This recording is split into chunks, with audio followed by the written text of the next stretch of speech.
Hello friends, রূপালিস স্বাদে and সফরে তোমাদেরকে ওয়েলকাম। আজকে আমি বানাবো নিরামিষ আলুর দম।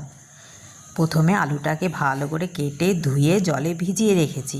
এরপরে আলুটাকে আমি একটু প্রেসারে নুন দিয়ে ভাপিয়ে নেব। ভাপানো আমার হয়ে গেছে। ছুরি দিয়ে চেক করে দেখে নেব কতটা সেদ্ধ। দেখো বন্ধুরা, এইরকমভাবে সেদ্ধ করবে, পুরো যেন গলে না যায়।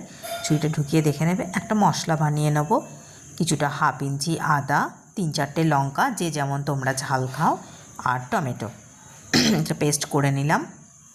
এদিকে সর্ষের তেল দিয়ে আমি এর মধ্যে একটু গোটা জিরে, তেজপাতা, শুকনো লঙ্কা আর গোটা গরম মশলা একটু ফোড়ন দেব। আমার কাছে লবঙ্গটা ছিল না, দারচিনি আর এলাচ দিলাম। দিয়ে আলুগুলোকে, ভাপিয়ে নেওয়া আলুগুলোকে এর মধ্যে দিয়ে আমি হালকা করে একটু গোল্ডেন ব্রাউন করে একটু আমি ভেজে নেব।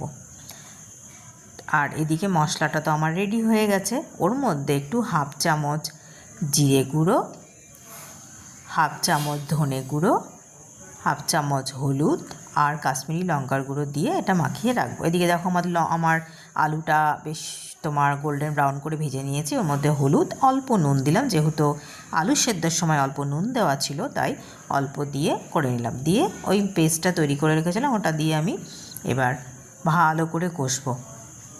কষে টষে আবার একটুখানি অল্প জল ছাড়া দই ফেটিয়ে নিয়ে আমি একটু দই দিয়ে দেবো।